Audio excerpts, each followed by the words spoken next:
আমাদের কার্যক্রম অব্যাহত আছে, আমাদের কার্যক্রম অব্যাহত থাকবে যতক্ষণ না পর্যন্ত ওই ঢাকাতে লোক আসা যাওয়া না সীমিত না হবে, ততক্ষণ পর্যন্ত আমাদের এই কার্যক্রম ব্যক্তিগত থাকবে, মানে ইয়া থাকবে, অব্যাহত থাকবে।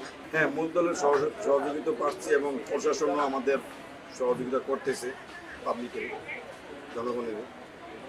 এবং আমাদের সংগঠন বলতে গেলে বৃহৎ একটা সংগঠন। আমরা যে কোনো সময় আন্দোলন সংগ্রামে যদি ডাক দিই, যে 2000-3000 লোক আমরা যে কোনো সময় রিভিউ করতে পারি। আমরা আজকে দীর্ঘ 17টা বছর এই সংগঠনের প্রসেস ফরম দিছি, তাও এই স্বৈরাচারী শেখ হাসিনার বিরুদ্ধে আমরা আন্দোলন সংগ্রাম করি সারা বাংলাদেশে। এই জ্বালা পড়াও আন্দোলনের ভিতরে আমরা আন্দোলন, মানে মানুষ অনেক কষ্ট ত্যাগ স্বীকার করেছে, এই আমাদের ছেলেমেয়েরা। তো আশা করি ইনশাল্লাহ আমরা আরও সামনে আরও ভালো করব, সংগঠন আরও শক্তিশালী করার জন্য আমরা কাজ করতেছি।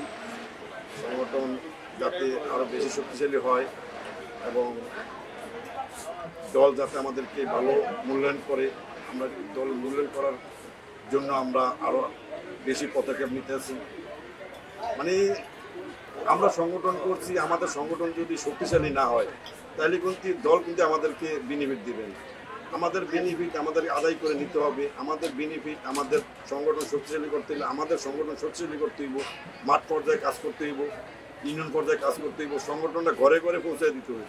আমাদের কাজ হচ্ছে এগুলোই, আমরা ওই কাজই করি যে প্রত্যেকটা ওয়ার্ডে এবং প্রত্যেকটা ইউনিটে আমরা এই সংগঠনটা পৌঁছানোর চেষ্টা করতেছি। এবং আল্লাহর রহমতে সারা বাংলাদেশের 42 মানে 50 থেকে 50-এর উপরে আমরা জেলা কমিটি করতে সক্ষম হয়েছি। আল্লাহ আমাদের ঢাকা উত্তর এবং দক্ষিণ আমরা আনুষ্ঠানিকভাবে প্রোগ্রাম করে এবং নির্বাচিতভাবে আমরা এই প্রোগ্রামগুলো, মানে কমিটিগুলো দিছি। প্রত্যেকটা কমিটি আমরা নির্বাচিতভাবে কমিটিগুলো দিই, প্রত্যেকটা কমিটি আমরা নির্বাচিতভাবে কমিটিগুলো দিই।